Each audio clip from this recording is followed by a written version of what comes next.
All right, gang, we're back with our CrossFit Metcon for Saturday, June 19th. 14-minute AMRAP, 200-meter run, 6 pull-ups, 9 push-ups, 12 Russian kettlebell swings. We did the benchmark workout Helen a week ago. We'll be retesting that benchmark in about 8 weeks. So we'll be keeping some running, some swings, pull-ups, things like that in our Saturday workouts in order to improve our performance on that Helen time. On today's workout, moderate pace on those runs. Let's think about staying in the ball of the foot, staying up tall, fast, soft steps. That way we're not overstriding and we're not losing efficiency on that run.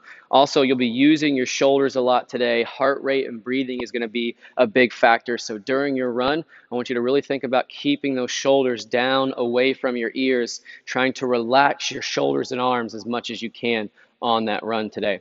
Once you come back inside, you've got 6 pull-ups. These pull-ups should happen fast. So if you're doing kipping pull-ups today, you should be able to get to that 6 every time in no more than 2 sets. So if you're not doing 6 in a row, do 4, 2, maybe 3 and 3. If you're having to break up your kipping pull-ups more than that, then I want you to use jumping pull-ups today to keep us moving quickly. And also it's likely that you might have hit banded pull-ups already this week with our strict pull-up work. On those kipping pull-ups, hands just outside the shoulder. Let's go thumb around the bar. Keep your body as long as you can. So create distance from your toes up to your hands.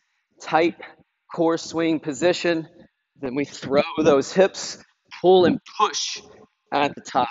That's the big piece that people are missing a lot of the time. They throw the hips and they pull to the top, and then they fall straight back to the bottom. Once we get to that top position, we need to push away so that we can get back into that next swing. If we're not going for kipping pull-ups today, we'll go jumping pull-ups. That bar should be about mid-forearm when you extend your arm. Coming down, arms full extension, jump and pull, and then as soon as you land, let that arm go back down so that you hit full extension each time. That's your rep requirement there. Extension at the bottom, and then getting that chin above the bar at the top. Push-ups today, 9 reps. Same theme here. I want you moving quickly on these. So if you're having to split up those 9 into more than 3 sets, I want you to elevate your hands up to a box today. Hands should be just outside of our ribs, toes together, locking those legs long, squeezing your butt, squeezing your belly. The plank is just as important as the press piece here.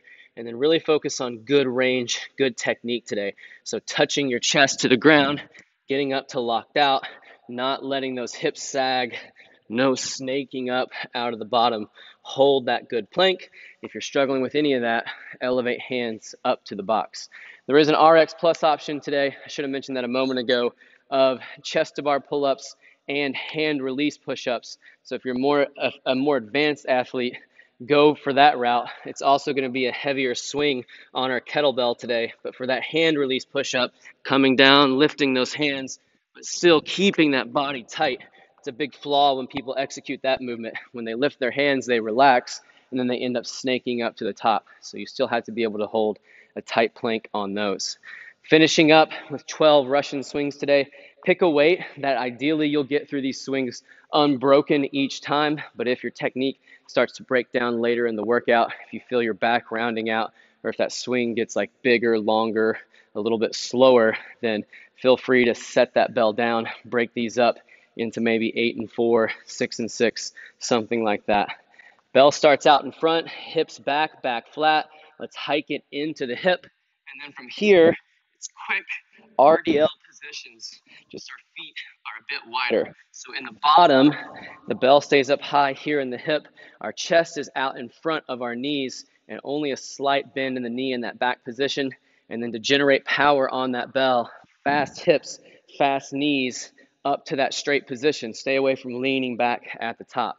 Also, let's talk about arm position. I've seen people doing some swings with their elbows down to their side. That's a good drill to help you learn how to keep your shoulders down. But when it comes to that pure swing, it's okay to think about shoulders down, but we want only a very slight bend in that elbow. So that arm doesn't need to be totally locked out, but it shouldn't be down here by our side. As we swing, keeping shoulders down, slight bend in the elbow to give us a little bit stronger lever to pull down with at the top. As soon as you finish those swings, take off right into that next run. Quick transitions today. We want you moving constantly throughout these 14 minutes. Score today will be rounds and reps. Good luck on today's workout, and we'll see you back on Monday.